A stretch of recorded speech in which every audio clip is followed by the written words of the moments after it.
আসসালামু আলাইকুম, welcome to my channel Simi's mom's kitchen থেকে আবারও চলে এসেছি। কেমন আছেন আপনারা সবাই? আর অনেক দিন পর একটি রেসিপি নিয়ে হাজির হয়ে গিয়েছি। সামনে ঈদ আর একদিন পরে ঈদ, আর এই ঈদে কিন্তু আপনাদের জন্য রেসিপি নিয়ে হাজির হয়ে গেলাম। আমরা বিভিন্ন ধরনেরভাবে সেমাই খেয়ে নিয়েছি, নবাবী সেমাই, জর্দা সেমাই, আর আজকে আপনাদের জন্য যেটা নিয়ে এসেছি সেটা হচ্ছে আইসক্রিম সেমাই। তো ভিউয়ার্স চলুন, এখন আমি একটি ফ্রাই প্যান বসে দিয়েছি চুলায়, আর এখানে 1 টেবিল চামচের মতো আমি একটু ঘি দিয়ে দিলাম। ঘিটার মধ্যে আমি এখানে দিয়ে দিব কাঠবাদাম, কাজু বাদাম এবং কিশমিশ। এগুলো সব দেওয়ার পর আমি এগুলোকে একটু ঘিয়ের মধ্যে নেড়ে চেড়ে একটা বাটিতে তুলে রাখবো। অলরেডি দেখতে পাচ্ছেন আমার এটা ভাজা হয়ে গিয়েছে। এখন আমি এটা বাটিতে তুলে রাখছি। বাটিতে তোলার পর আবারও আমি চুলায় আবার একটু ফ্রাই প্যান বসে দিলাম, আর এখানে আমি 1 টেবিল চামচের মতো একটু ঘি নিয়ে নিলাম। নেওয়ার পর এখানে আমি একটি বাটিতে অলরেডি একটা সেমাই খুলে রেখেছিলাম। এখন এই সেমাইটাকে আমি ঘিয়ের মধ্যে ভেজে নিব। আর এটা কিন্তু ভাজলে একটা মজাও লাগে এবং খুব দেখতেও সুন্দর লাগে। আর এটা ভাজার সময় সুন্দর একটা গ্রানও আসতেছিল। তো এখানে আমি এটা একটু ভাজার পর আমি এখানে দিয়ে দিব চিনি 1 টেবিল চামচের মতো, কিংবা আমি আপনারা আপনাদের মতো দিবেন। আমি দিয়েছি 1.5 টেবিল চামচের মতো। তো দেখতে পাচ্ছেন আমি অলরেডি চিনিটা দিয়ে দিলাম। আর যেহেতু আমি মিষ্টি একটু কম খাই, সেহেতু আমি আমার মতো দিয়ে নিয়েছি। আর যারা খুব মিষ্টি খান তারা কিন্তু অবশ্যই আপনাদের মতো দিয়ে নেবেন। এখন এটাকে আমি খুব ভালোভাবে একটু নেড়ে চেড়ে নিচ্ছি।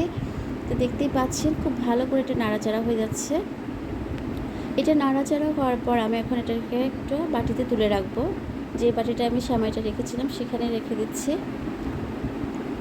তো এটা রাখার পর আমি এটাকে এক সাইডে রেখে দেব। এদিকে চুলায় আমি একটি পাতিলে অলরেডি 2 লিটারের মতো আমি দুধ দিয়ে দিলাম। আর লিকুইড দুধটা দেওয়ার পর আমি এখানে দিয়ে দিচ্ছি তেজপাতা, দারচিনি, আর দিয়ে দিব একটা এলাচ।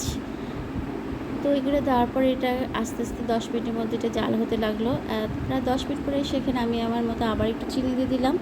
আর যেহেতু একটু এটা লাচ্ছা সেমাই, সেহেতু সেমাইটার মধ্যে একটু চিনি না দিলে ভালো লাগবে না। তো দুধটা আস্তে আস্তে একটু জাল হচ্ছে। জাল হওয়ার পর এখানে আমি আবারও চলে আসলাম, দেখলাম যে এটা প্রায় অর্ধেক হয়ে চলে আসতেছে। এখন আমি এখানে যে দারচিনি, তেজপাতা এবং যে এলাচটা দিয়েছিলাম এটা আমি উঠিয়ে নিচ্ছি।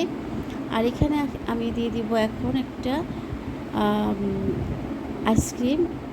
এখানে আমি স্ট্রবেরির আইসক্রিমটাই দিয়ে দিচ্ছি। দেখতে পাচ্ছেন 2 টেবিল চামচের মতো দিয়ে দিলাম স্ট্রবেরি আইসক্রিমটা। আর এটা দেওয়ার পরে কিন্তু একটা দারুণ একটা গ্রানও আসতেছিল এবং এটা কালারটা কিন্তু অন্যরকম হয়ে গিয়েছিল। প্রায় দেখতেই পাচ্ছেন খুব সুন্দর আইসক্রিমটা গলে যাচ্ছে। তো এটাকে আমি বেশিক্ষণ চুলায় রাখবো না, প্রায় 5 থেকে 10 মিনিটের মতো রাখবো। তো দেখতে পাচ্ছেন এটা একটু নাড়া দিয়ে দিচ্ছি, একটু জাল হোক। দুধটা যখন আস্তে আস্তে জাল হয়ে আসবে, তখন এখানে দেখবেন যে এটা আরও একটু সুন্দরটা ঘন হয়ে আসতেছে। এবং এটা আমি আরেকটু ভালোভাবে নিয়েছি, আর একটু চুলা রাখলাম।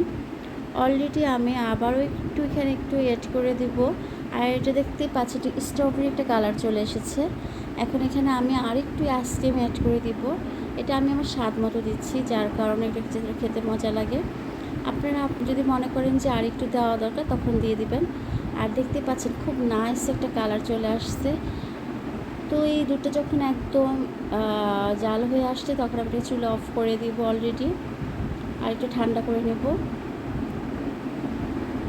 এদিকে যে লাচ্ছা সেমাইটা রেখেছিলাম এটা অন্য একটা বাটিতে তুলে রাখলাম। এখন আমি দুধটা পুরো দিয়ে দিচ্ছি। দুধটা দেওয়ার পর আমি এটাকে একটু ডেকোরেশন করে নেব। দেখতেই পাচ্ছেন অলরেডি দুধটা দেওয়ার পর আমি এখানে দিয়ে দিচ্ছি আবার স্ট্রবেরি যে আইসক্রিমটা ছিল এটা আবার এখানে দিয়ে দিব একটু নেড়ে চেড়ে। অলরেডি দেখতেই পাচ্ছেন খুব নাইস একটা কালারও চলে এসেছে। আসলে আপনারা বুঝতে পারছেন কিনা আমি জানি না, কিন্তু এটা সুন্দর একটা কালার চলে এসেছে।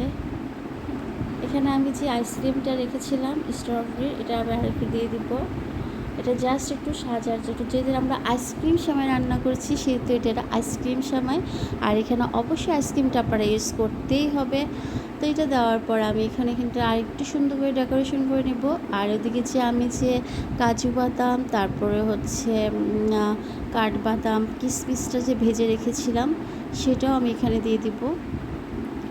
অলরেডি দেখতেই পাচ্ছেন একটু সাজানো হচ্ছে, খুব সুন্দর কিন্তু লাগছিল। মানে আপনারা শুধু যে মানে খাওয়াটা যে মানে এত সুন্দর হয়েছে, সাজানোটাও সুন্দর হয়েছে, খেতেও খুব মজা হয়েছে। অবশ্যই আপনারা ঈদে কিন্তু এটা অবশ্যই বানাবেন এবং দেখবেন যে নওয়াবী সেমাই, লাচ্ছা সেমাই এবং জর্দা সেমাই থেকে একটা অতুলনীয় একটা ইউনিক রেসিপি। তো ভিউয়ার্স, আমার এই ছোট্ট রেসিপিটি যদি আপনাদের খুব ভালো লেগে থাকে অবশ্যই ঈদে ট্রাই করবেন এবং আমাকে কিন্তু কমেন্টের মাধ্যমে আপনারা সবাই জানাবেন। আর আজকে আমার যে রেসিপিটি যদি আপনাদের খুব ভালো লেগে থাকে তাহলে অবশ্যই লাইক, কমেন্ট, শেয়ার করবেন বন্ধু পরিবারদের সবার সাথে। এবং আর আমাকে যারা সাবস্ক্রাইব করেছে তাদেরকে অসংখ্য ধন্যবাদ। আর আমাকে যারা সাবস্ক্রাইব করেনি তারা আমারকে সাবস্ক্রাইব করে আমার পাশে থাকবেন। আর আপনাদের জন্য আমি আরও কিছু রেসিপি নিয়ে হাজির হয়ে যাব, আর অবশ্যই সেটা ইউনিক রেসিপি হবে।